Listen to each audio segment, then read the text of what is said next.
This video is brought to you by HalloCasa. Our tool transforms independent local real estate agents to global real estate agents. Create your own profile for free and get contacted by international investors. Sign up with the link in the description. Hello and welcome everyone to our 146th session of HalloCasa. My name is Michael and today I'm talking to Mphonyana Baikepi, founder and director of FutureHomes Realty in Johannesburg, South Africa. Established in 2020, FutureHomes Realty is a licensed agency excelling in sales, leasing, property management, and more, with Mphonyana driving operations and strategy to ensure excellence across the board. Mphonyana, thank you so much for being on the show. I'm pumped to have you on the show. Actually, you're the first person from South Africa, from Joburg. Why don't you introduce yourself to our audience? Hi, Michael. Thank you so much for having me on this global real estate show. My name is Mphonyana Baikepi. I am a property practitioner. I am the founder and director of FutureHomes Realty. We are based in Johannesburg, South Africa. Perfect, great. Give us a quick overview of, for everyone who doesn't know Johannesburg, Joburg, what's the abbreviation again? You say Joburg a lot of times, correct? And maybe we say Joburg, yes, Johannesburg, Joburg. Give us an overview of the city itself. Where is it located? How can we imagine? I've never been myself, and for everyone who hasn't been traveled to. Joburg is mostly for business, so it is. So Johannesburg is actually in Gauteng. Gauteng simply means gold, like a place of gold. So Johannesburg is. It's mostly for business. So people will come from different areas just to come to look for work in Johannesburg. So it is a business hub, mostly. So I would say that people that are here in Joburg, mostly they are young professionals. Mm-hmm. So you would hardly find, it's not really a place to start a family. So it's definitely a business hub, full of a nightlife style, restaurants. There's a lot of attractions actually in Joburg. So definitely a lot to see. Very good. Regarding real estate in Johannesburg, give us an overview there, how we can imagine the real estate market right now, what is trending, what are neighborhoods maybe also give us an overview there, like regarding residential areas, commercial areas, business areas, and the idea of also how has the market been moving in 2024 so far? You know what? I mean, there's been the market. There's been a lot of the market has changed a lot since the May elections that we had. So there's been a lot of changes, and we've seen a lot of influx and the major capital since this elections that were in May. So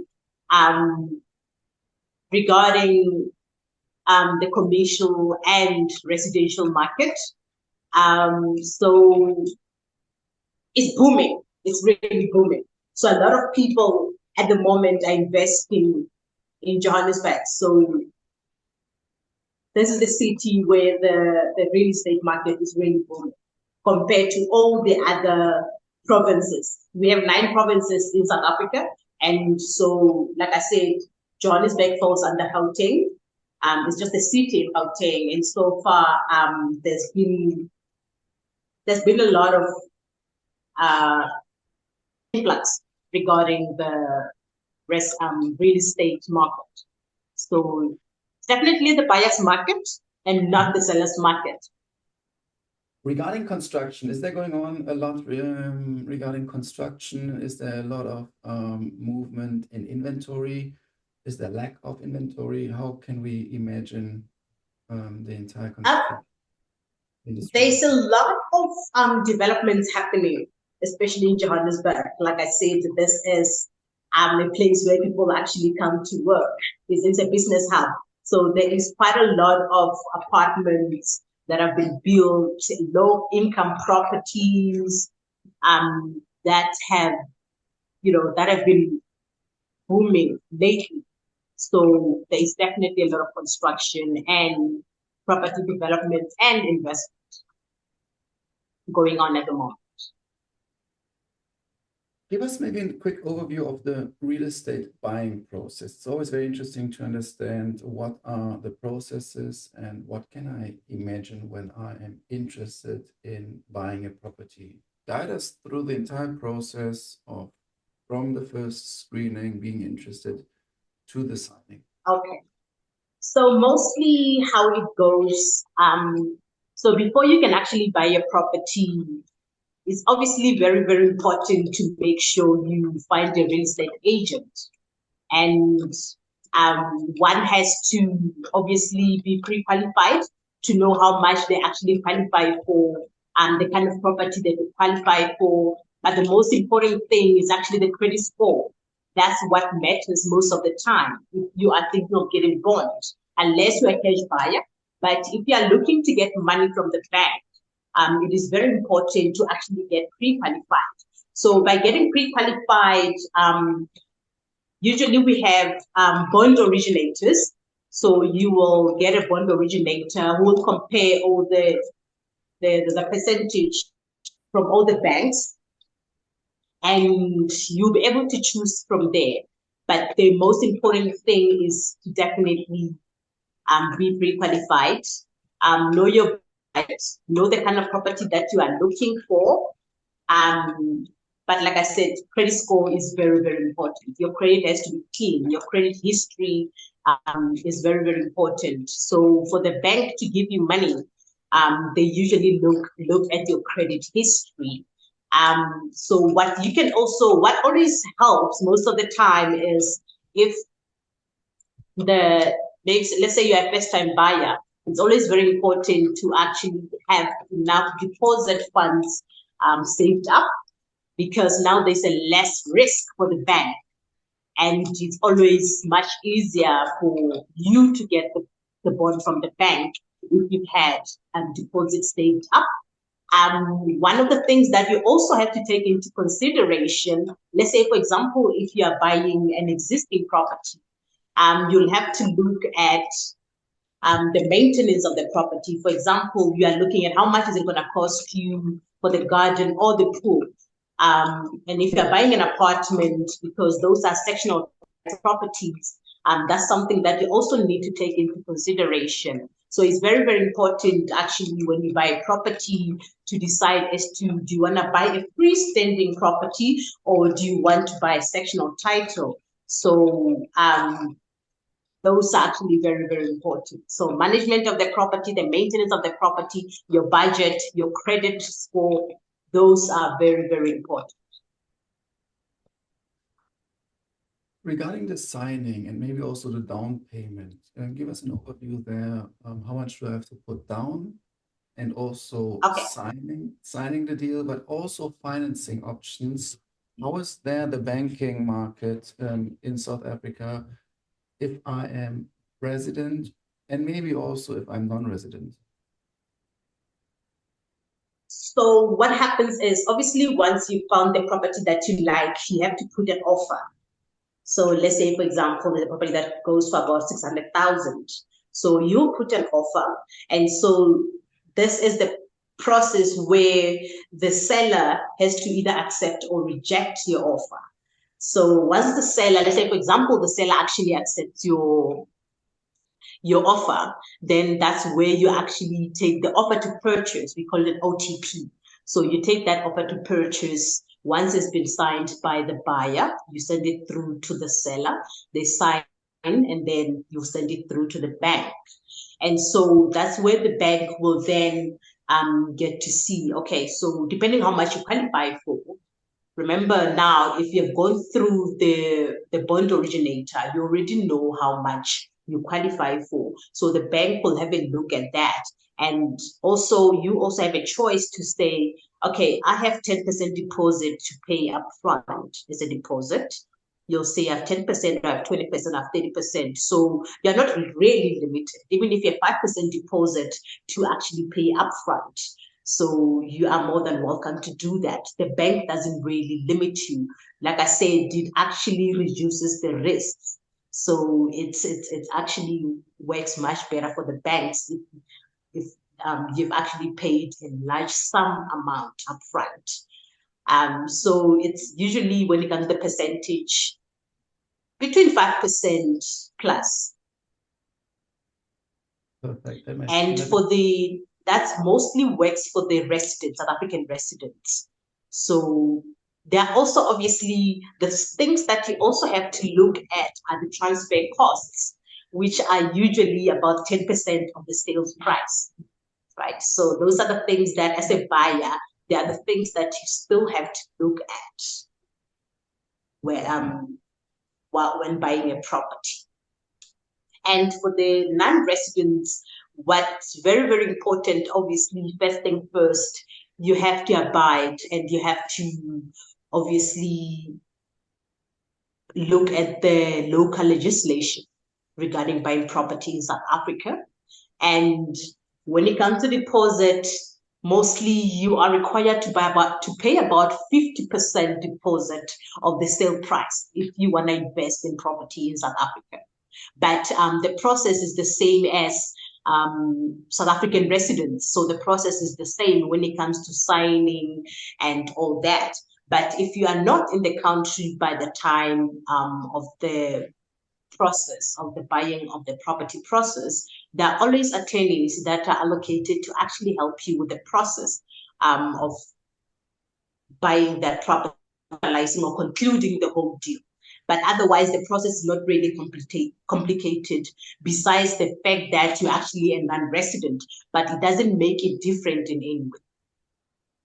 Do you have sort of an escrow service there regarding money transfer, or once I'm telling you how it is, for example, in Europe many times, or in a couple of countries, you have like a promissory sales contract. So I see a property, I'm interested, I sign like a pre-contract, basically like reserving it, stating some conditions there, and then it says, okay, we should close this deal within a certain time frame. Is that something like that also in South Africa? And also, once I agree, do I then transfer already like maybe a first amount to the seller bank account, or to a different bank account, so that to make sure that everything is going smoothly? So what happens is, once obviously you are interested and it has come to a point where now the transfer of the funds has to happen, so we work with conveyances. So every real estate agency has to work with conveyances. So conveyances are definitely regulated in South Africa. And so when the seller is ready to pay for the property, the money goes to the conveyances or the attorneys. Those are the ones that handle the property transfer of the property. Okay. They are the ones that do the change, the whole process, from changing the name from the owner to the new owner, or from the seller to the buyer, new buyer's name. Okay. That's like also similar to a notary, or is the notary additionally involved in that? That's correct. It's more similar, same thing. Okay, perfect. Regarding right now the sales prices in Johannesburg, maybe you can like give us some examples also from your portfolio, what we can imagine when considering to buy maybe an apartment, maybe a single family home, maybe something else, in order to also make sure that we get like an idea there how much such a real estate property right now is. At the moment, we are looking at the average price in Johannesburg. When we are looking at, let's say, between 2-bedroom apartments or so, they start from about 600,000. But those are obviously investment properties. But like I said, there's a lot of young professionals staying in Johannesburg and also working here. So those are the kind of properties that are actually moving at the moment. We are looking from 600,000. We are looking at the average about 1.2 million, somewhere around there. Those are the properties that are actually moving very fast. Okay. It's mostly apartments. We do have a lot of freestanding properties, not registration or title, but freestanding. Those are not really so much of an interest when it comes to the young professionals, but mostly family orientated. So those are. And the 600,000 rand, which is, I just look it up, it's like around like 33,000 US dollars right now. This is an apartment, or what is that exactly? I didn't An get that. apartment. Okay. It's an apartment. Let's say 2-bedroom apartment. You can get a 2-bedroom apartment, beautiful, either straight from a developer or from a seller, a private seller. So apartments here are really affordable. Okay. In which kind of area would that be? What's the area then? I'm actually based in Midrand, and so far, the properties in the area where I'm located, definitely they start from about 550,000, which is the price of a 1-bedroom for about 550,000, going up. So, like I said, the average is about 1.2 million, and those are still obviously in the range for about a 2-bed, 1-bath, 2-bed, 2-bath, 3-bed, 2-bath, depending on the area. Obviously, Midrand is big. So you get different areas in Midrand. So yeah. Midrand is also a little bit like towards Pretoria and also even like towards the north. Yes. Regarding It's also, between Pretoria and Johannesburg. yeah. It's And in the middle. regarding activities outside of, work, what are basically things to do, what you can basically also suggest and explain what I can do on the weekend when I live in Midrand, what are free time activities? You know what? There's a lot that actually happens in Johannesburg, or should I just say Gauteng, because like you mentioned Pretoria earlier on. So Pretoria is under Gauteng, Johannesburg is under Gauteng. So these are the two big cities. So there's, like I said, there's a lot of restaurants. So there's a lot of different cultures. So you get to actually meet people from different cultures, because now you get people from different provinces that actually come to Gauteng. So you'll come across a lot of culture, a lot of different African cuisines. So the food is definitely to die for, because of the cultures that have all come to Gauteng. And these are not just the local cultures. We are looking at Africans coming from different African countries. Those ones that have come here obviously for work, or that have obviously started families here. So there's also hiking, which is, well, something that I like. There's golf, so the nightlife is also one of them. Yes, those are the few that I can mention.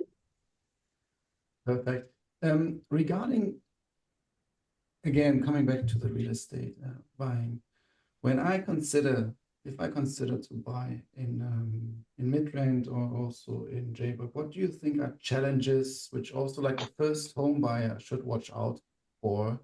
What do you think is very, very important also maybe to have a good real estate agent? Because some people might not know. Tell us a little bit about like obstacles and challenges. Because what we do, obviously, let me just have a touch this one first. Because what we always do, obviously, is Future Homes. We always make sure we have seminars for first-time buyers. So we get to, teach them on, the process of buying a property, what they should watch out for. Like I mentioned earlier on, that when you buy a property, there are quite a few things you must have a look at, especially when it comes to money. Your budget is the first thing first. You have to look at the maintenance and the management of the property. This is where we look at, obviously, if you are going to buy a ground floor apartment or a freestanding house, you are looking at the maintenance of the garden, the maintenance of the pool, So when you buy sectional title in a complex, you obviously have to consider the rules of that complex. You just have to know that obviously you cannot make changes to that property. So you need to understand the kind of property that you are buying. You don't just decide to buy property. You need to understand the different types of properties. It makes it much easier. And that obviously, it will save you money because at least you understand what you are getting into.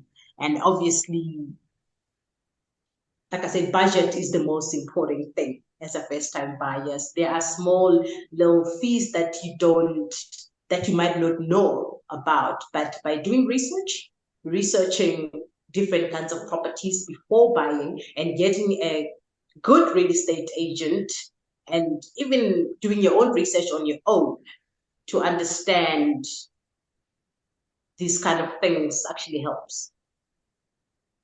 You're now running your own real estate agency with around 10 agents. What has been the start when you started, and maybe also the challenges when you became an entrepreneur and you also decided, hey, I want to jump into real estate. I don't want to be employed. And I'm always having a huge respect for entrepreneurs who are running their own business. Tell us maybe about the first steps and the first moments when you started.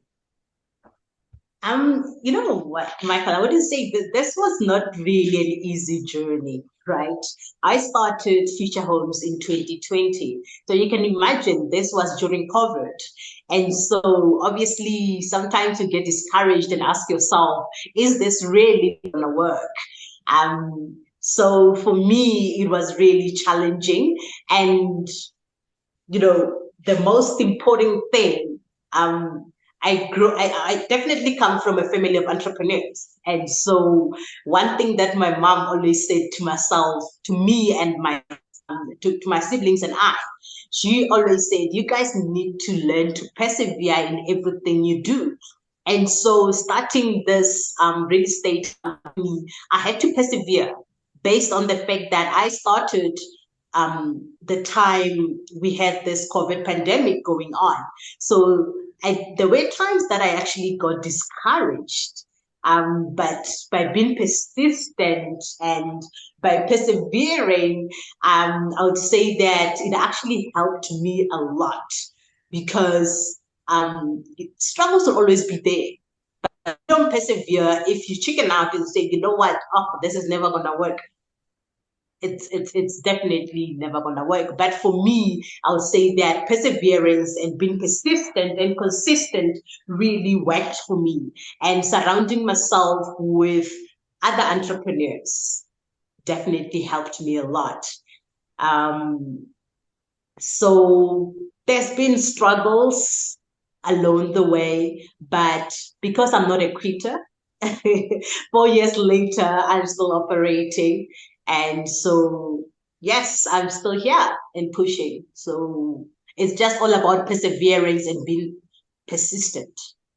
Now, talking about right now, what do you think are the biggest challenges for you as a broker, as an owner of a broker, and what do you also think are the ways you differentiate yourself from other brokerages? The challenge obviously would definitely be changes of regulations when it comes to real estate. Obviously, looking at the new trends coming up, almost every month there are new trends in real estate. So one has to be able to keep up with those, So as a real estate agent, it's very, very important to keep up with the real estate trends that are obviously out there, either in just South Africa or around the world, So when it comes to what makes us different is that we mostly value what we bring into people's lives as Future Homes. We look at what the impact that we make in our clients' lives. So it's not just about the income. when it comes to us. It's not about just making sales or leasing out properties. So the impact we make in our clients' lives is actually very, very important. So income definitely is part of it, but the most important one is the value that we bring into people's lives and the impact that we make in our clients' lives. Do you also do property management for the home buyers or other people who have bought somewhere else already? Yes, we actually do. So when actually started Future Homes in 2020, I mostly focused on property management and maintenance. So for about 2 years, that's what I was focusing on. And so it started off by managing individual properties to managing blocks of apartments. So most clients were local, some international. So yes, we definitely, it's our specialty. And what is basically, there may be also something which I have to take care of. Let's say I have a multi-family house or multi-unit house. If I'm the owner, do I have to take care of managing the tenants as a landlord? Do I have to take care of writing contracts? Would those be things which you take care of? And how's the scope of this entire service? We take care of almost, we're in-house, we're full in-house. So we take care of from the lease agreement, definitely. Let's say you buy a property now. So I'll be able to drop a lease agreement for you, which is between the landlord and the tenant. And I will make sure that on a monthly basis, the tenant pays on time. And if that does not happen, obviously, this is where the legalities come in, like sending letters of demand and collecting the outstanding rental. So maintenance is also something that we take care of, but obviously the owner is responsible for all the costs. So we'll take care of it, and then the owner will obviously, either we send you an invoice or we do it and, send the invoice afterwards. So raising taxes as the buyer is something that you obviously have to take care of on a monthly basis. So you have to make sure your raising taxes are paid on time, and that's up to date. Because if those are not sorted, the tenant will find themselves in a situation where now there's no electricity or water. So you end up losing probably a good paying tenant because you have not been able to pay your raising taxes, or they're not up to date. So that can actually affect the tenant a lot. Mphonyana, thank you so much for the conversation. I learned a lot. You gave us a very interesting overview of Johannesburg as a country, and also Midrand, which is basically Johannesburg as a city, and also Midrand as a city and a suburb, small town between Pretoria and Joburg. You gave us also a very interesting overview regarding the state of the real estate market right now, and the buying process, what to have to take care of. And you went into the difficulty and the challenge starting your own business, going into entrepreneurship, and also helping or having the support of your family, and already knowing that you're coming from this background, which definitely helps. You gave us a very good overview of the market prices, gave a good examples, and also finally talking about property management and your services. I have a last question. I'm wondering, where do you see the real estate market heading, maybe in South Africa and overall, but also in Johannesburg area towards 2015? Sorry, can you repeat that for me? Sure. Where do you see the real estate market heading in 2015? Where do you see the real estate market heading in 2025 in South Africa overall, but also in Johannesburg specifically? You know what? I'll say that the Johannesburg, like I said earlier on, the Johannesburg real estate market has seen an influx of major capital since the government national unity, the NGU, since the election. So there's been a lot of influx. So the market is really booming. This is the place to invest in property. So yes, it's the market is great. Okay. So for any international buyers that are interested in investing in Johannesburg or South Africa, this is actually the right time. Is the buyer's market, so they can't go wrong. This is the right time. How can people reach out to you? We have a website. It's www.futurehomes.co.za, or they can contact us on info@futurehomes.co.za, or we also have a cell phone number, which is +27 63 103 1799. That's where they can reach us. Perfect. Mphonyana, thank you so much for your time. I really appreciate your insights, and I'm sending the best regards to Johannesburg, and we talk soon. Thank you so much, Michael. Thank you. I highly appreciate it. It was great being on your show. Thank you. Bye-bye. Thank you. This video is brought to you by HalloCasa.